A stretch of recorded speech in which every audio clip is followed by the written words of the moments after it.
Hello and welcome to All About Community. My name is Robert L. Harris and I am your host. Have you ever wondered how does the government here in Alameda County work? I suppose that some of you think that there's only an Oakland City Council or Berkeley City Council, but no, much more. There is an Alameda County Board of Supervisors. Today, this evening, we will get the opportunity to meet one of its distinguished members, Keith Carson. Keith, welcome to All About Community. Well, thank you very much, Robert. I appreciate you having me on. Tell me a little bit about the governance structure of Alameda County, how it relates to the various cities within the county, or does it supervise them? Yeah, well, I'll start with a kind of a basic 101A, and that is most people know a little bit or a lot about the federal government and how it operates and how they are represented. They know a little bit more about the state government and how it operates and who represents them. There's this mystical layer that's right under that, which is the county, which is almost like a regional government right here, and it's throughout the United States. It's all 58 counties in California that really oversees the health, safety, and the welfare of the people who reside in that area. Here in Alameda County, we have about 1,600,000 people that we're elected to oversee. That's 14. And you're elected by districts. We're elected by districts. And you represent District? I represent District 5, which is the cities of Albany, Berkeley, Piedmont, Emeryville, and more than a third of Oakland, which includes West Oakland, North Oakland, Montclair, Fruitvale, in that area. All is in the area that I'm privileged to represent. And how long you been doing that? For a long time. For a long time. Let me just put it in this context. I actually also serve and oversee the largest business association, both Contra Costa and Alameda County. And I've been doing that for 24 years, and I've been on the board a little longer than that. And that also includes Contra Costa and Alameda County. So you must have started as a very, very young man. No, I actually started not too far at the same time you did in your profession at PGandE and in the bodies of areas that you've been working for a number of years. So not too far off from that, if not exactly on that. Now give me a little bit about your background. We'll return to the board structure in a moment, but give the audience a little bit of your background, your personal background, so that they can get a feel for Keith Carson. Born and raised in Berkeley. We won't hold that against you. No, that's a great place to be from, let me tell you. And a privilege to still represent an area where I was born in Herrick Hospital. Still attend church at Progressive Missionary Baptist Church at 3301 King Street. It's church on Sunday. And also went through the school system at Berkeley. After that, went to UC Berkeley, graduated from Cal State East Bay in public administration, went to John F. Kennedy School of Law, and had a lot of opportunities to get great working experience. Worked in the city of Berkeley in the mayor's office for about 3 years, and for Congressman Ron Dellums for 15 years, both in Washington, D.C., and also in the district office here in Oakland, and was very fortunate to work alongside, at that time, Congresswoman Barbara Lee. Dynamic individual, yes. And also Sandre Swanson, who served in the Assembly for a long time and is a great public servant in and of himself. And how did you get your appetite for public office? You just wake up one morning and say, I'm going to be a public official? Oh, no way. Under no circumstances. I think being born and raised in Berkeley, and at the time in which I was kind of growing up into my awareness, education and otherwise, we had a lot going on. The civil rights movement, Martin Luther King was still alive. Matter of fact, I remember vividly him speaking at our church, Progressive Church, as well as UC Berkeley. We also had the Black Panther Party movement that was also going on, and so there was the free speech movement happening, all of that happening, and really centered a lot in the Bay Area in terms of support for those activities that were going on. I think through that and kind of the history that I know African Americans have experienced, as well as other ethnic groups have experienced in this country, kind of said I needed to give back. I needed to play it forward. And so as a result of that, that's kind of my introduction. Well, that's a good introduction, and we are going to continue this conversation, but I'm going to take you back to the Board of Supervisors. But we must go to break. Don't touch that dial. Don't even think about grabbing that remote. We will be right back with All About Community. My name is Marcus Jenkins. I'm a lineman here in Oakland, day in, day out. A large part of what we do is about providing reliable power to our customers. PG&E is dedicated to the community. I love working here because this is my home. Oakland is my home. This is where I'm raising my children. So it's important to me to make sure my family and friends have the power and energy that we provide. This is very personal to me. It makes me work a lot harder knowing that this is my community. Together, we're building a better California. Welcome back to All About Community. Again, my name is Robert L. Harris, and we're talking with Alameda County Board of Supervisor member Keith Carson, who is really an institution in our community. And we are grateful for all the public work, public service that he does for us here in Alameda County. Now, Keith, before we went to break, I had diverted you from the duties and responsibilities of the Board of Supervisors to talk about you personally so that the audience would better understand you. Now, let's go back to the duties and responsibilities of the Alameda County Board of Supervisors. There are 5 members, is that correct? 5 members that oversee almost 800 square miles, if you would really put it in that context. And a budget of what? A budget of $3 billion plus. You didn't say million, did you? Billion with a B. $1 billion. With now, a what B. do you all do with all that money? And I know some of it comes from me because I pay property taxes. You do pay your property taxes, and indirectly those property taxes come back to provide services right here in this area. Tell us how. Yes, I have the privilege of being the budget chair for the county, so I really kind of work on legislative and budget things in this area that affect this area. So with the $3 billion, what do? Yeah. We provide health care. We do. Now, how does that work? We have the statutory responsibility from the federal and state government to make sure that public health, and communicable diseases that can affect the community, we're over that. Weights and measures, so when you go to buy your meat or you go to pay your gas, to make sure that it's being paid equitably by way of the taxes that you pay or the appropriate amount for your meat, or inspections of restaurants that take place come under our control. Highland Hospital, Alameda Hospital. And you guys run that hospital, is that correct? We do oversee that hospital, but there's a hospital behind that hospital. There's a network also. There are community clinics such as the West Oakland Is that Community the Alameda Clinic. County Health System? That's the Alameda County Health System is what it is known as. Mm-hmm. And most people kind of know about it from the perspective of where they get their services, right? So if you're at the Asian Health Services, but you also may need specialized care and they only provide primary care, then you probably go to either Alameda Hospital, San Leandro Hospital, or Highland Hospital. Okay, so San Leandro Hospital is a part as of a part the of system. the part of the system, as well as the community clinics. Mental health, drug and alcohol also comes under that control. So that's only a portion of what we do on the healthcare side. So we have that responsibility to make sure that people are healthy and everybody is guaranteed to receive some form of health care, mental health, drug and alcohol. So you all have an interest in the Affordable Health Care Act, I suppose. We actually registered 155,000 individuals in Alameda County to be able to receive care under the Affordable Care. Those are individuals who were coming through our emergency ward to receive it, and we weren't getting compensated for it, so on some level that was free care, but now under the Affordable Care we get reimbursed. And when we talk about affordable care, we're talking about Obamacare, is that right? We're talking about Obamacare. See, a lot of people like affordable care, but they hate Obamacare. We're talking directly about Obamacare, because had it not been for his legislation that he put forth and it was passed by Congress, then a lot of people today would not be able to get that care, and especially their children who may be under the age of 25, 26, but under Obamacare can now get it. We also oversee the juvenile home.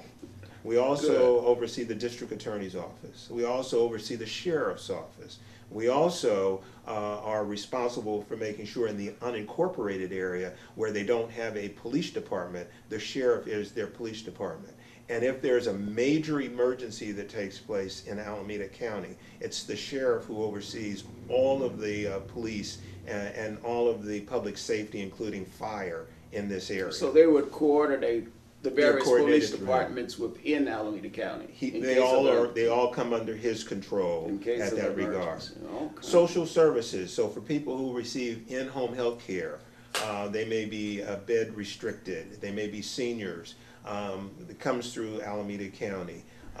Food stamps comes through Alameda County. Workforce development to get people who have not been working and receive government assistance to make them more self-reliant and being able to pay back. When you say workforce development, are you referring to training of people? The training of individuals to prepare them to enter the workforce or to establish their own business. Really? Yes, to be able to establish their own business. One of the populations... Well, how do we find out about that? Because I'm, as you may know, the Secretary and General Counsel of the Oakland African American Chamber of Commerce. Yes. So we want to know about that. Well, we have been working with a number of chambers of commerce, including the ethnic chambers, which includes that, around our workforce development plan.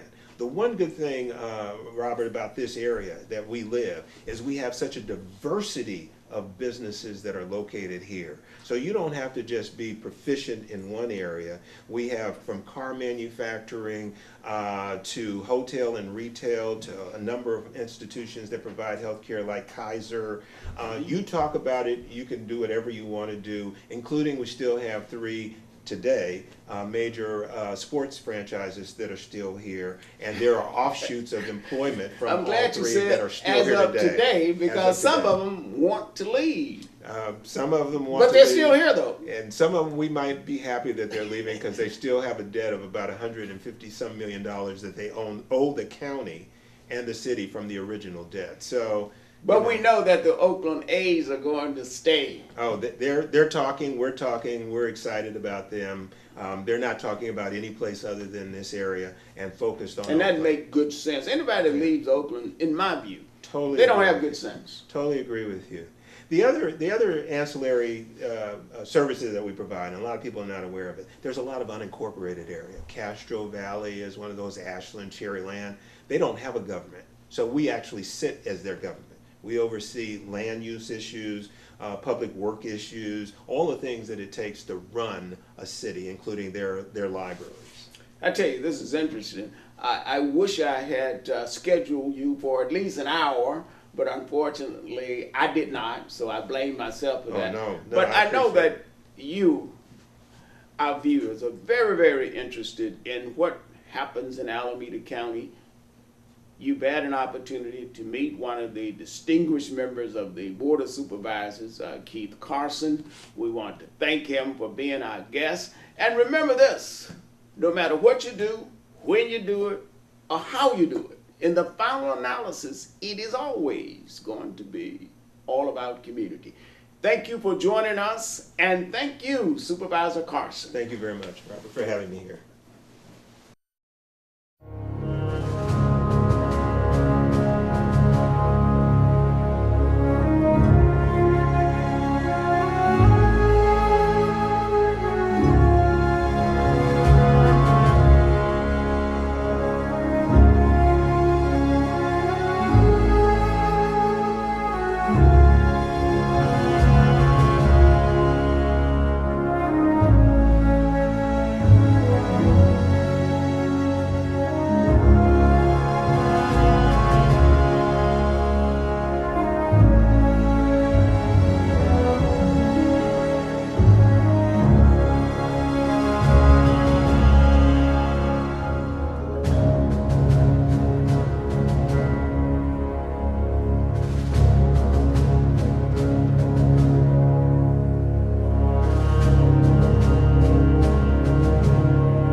Hello and welcome to All About Community. My name is Robert L. Harris and I am your host.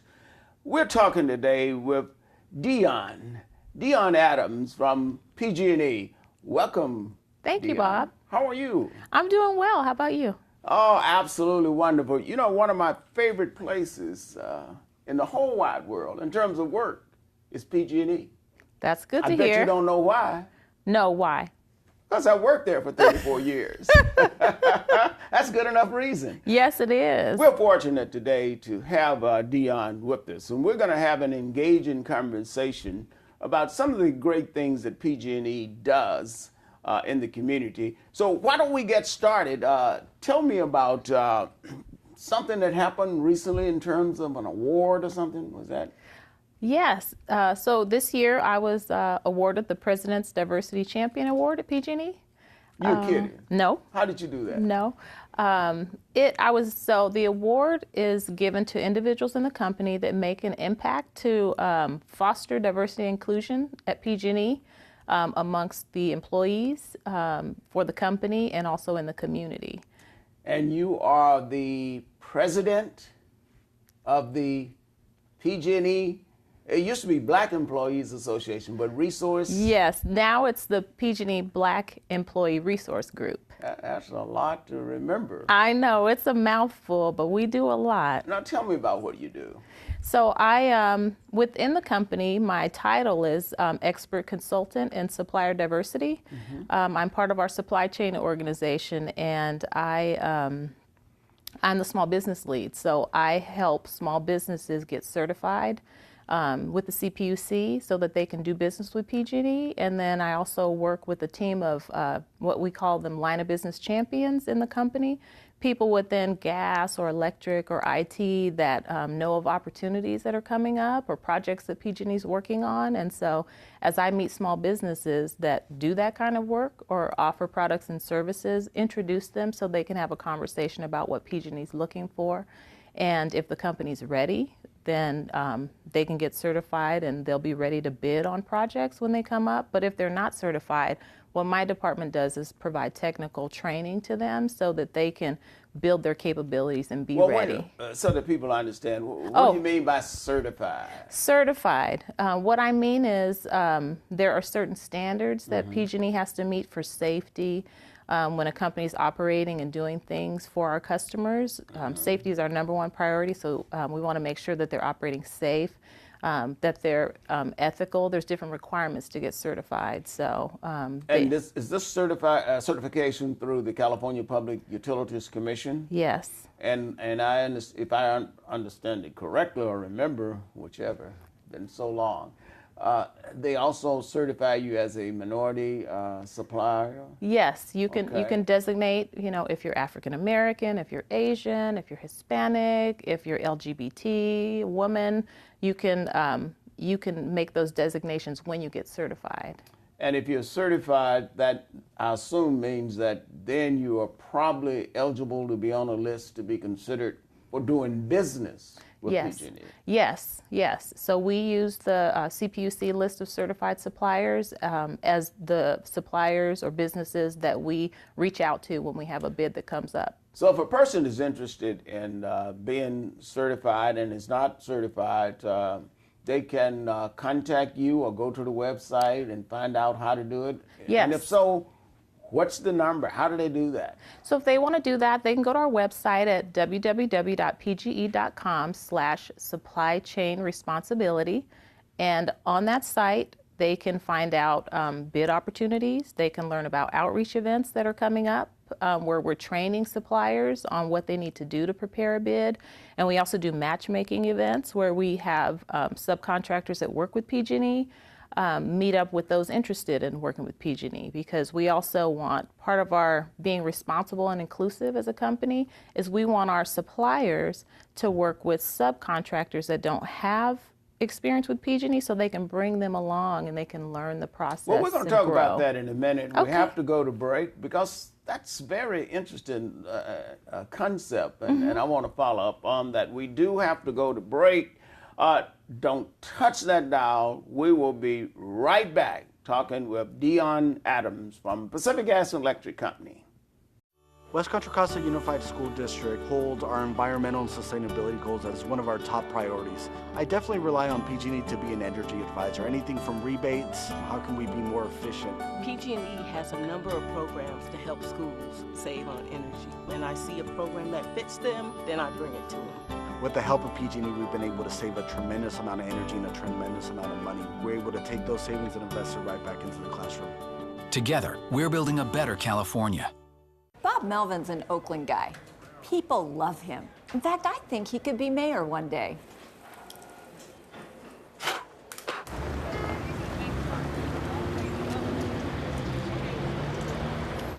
Mr. Mayor, the police commissioner is out sick. Okay, thanks. Get the lefty up. Will do, Mayor. Barb, who's the lefty?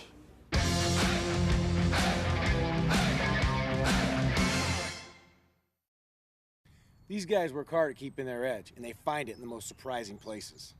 You're out, CJ. Not today, Jackie. Not on my watch, Spencer. I don't think so, Billy. You're out, Jimmy. Not today, Susie. Nice try, Holly. Booyah! You never know where you're going to find that edge.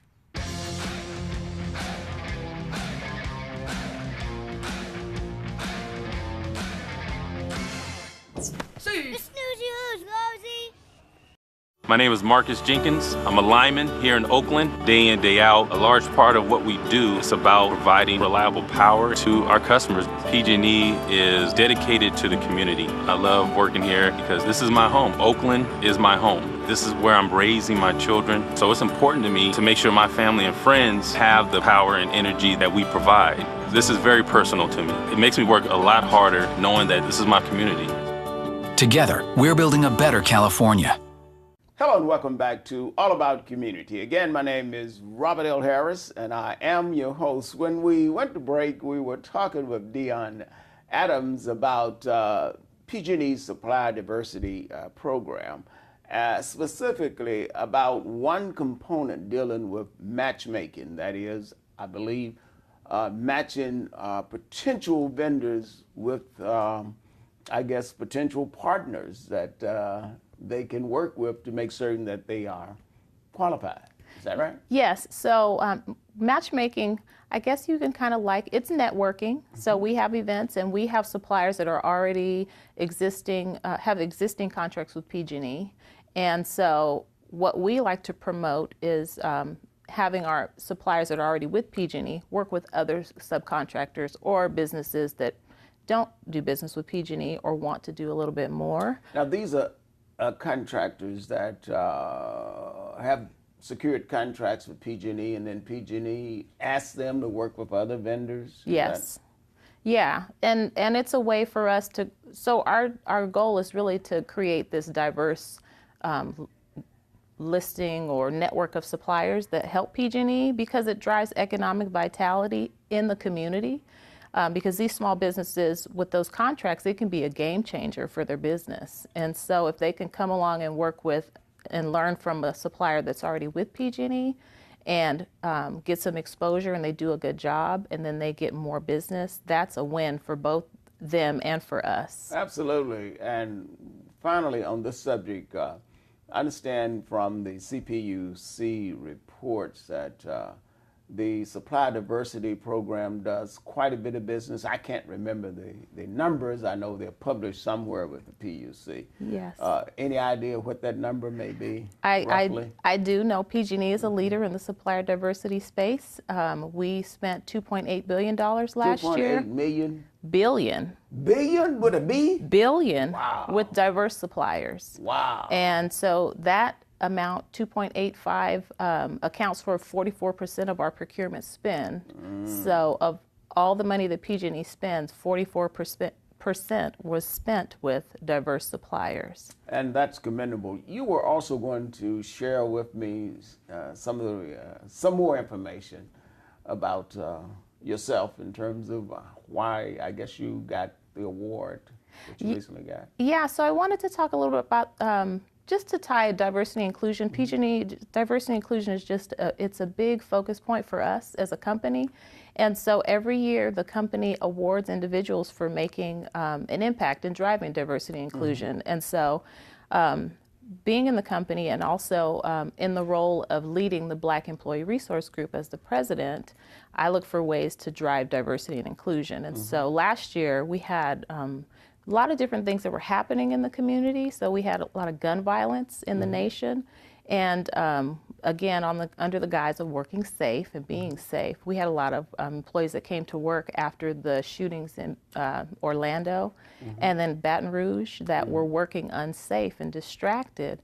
And so I reached out to our leadership to figure out how we could support employees and was able to get our presidents to craft a message to employees to acknowledge that they understand employees are being emotionally impacted at work. And so our leadership did that, but then what I did with a couple of the other ERGs was form healing circles. And so throughout our service territory, we took a moment of silence just to reflect about the people who had lost their lives, but also for employees to connect. Some people hugged, some people prayed, some people just wanted to be there and be supported. And so that was one of the things that I did to get that award. And for me, it was a great moment for us because as a company, we're always trying to support each other and be one PG&E. And so in that moment, we were able to do that. And that was probably one of the shining moments for me. And that's good. I know we're rapidly running out of time, but I want to touch on the PG&E scholarship. I know the Employee Association gives scholarships, is that right? Yes, PG&E has, we have 13 employee resource groups. I'm the president of the Black Employee Resource Group, and we do give scholarships every year. Last year we gave out $100,000. And if somebody's interested, what do they do? Well, if they're interested, they can go on our website. Okay. PGE.com/scholarships. Go to our website. November 1st, scholarship applications come out where students can apply, and they have until February 1st to submit their scholarships, and they'll be notified in April or May of next year whether or not they won. How much do you give out approximately? Last year we gave out $100,000. $100,000? Yep. Wow, I'm gonna have my grandchildren. Yes, apply. you should. Yeah. You should. Wow, they need that scholarship. Yes, education's expensive. And Education is indeed expensive, and we have really enjoyed having you as our guest. Thank you. Dion Adams, Pacific Gas and Electric Company. Thank you very much for being our guest. You're welcome. No matter what you do, when you do it, or how you do it, in the final analysis, it is always going to be about community. I'm Robert L. Harris, your host, All About Community.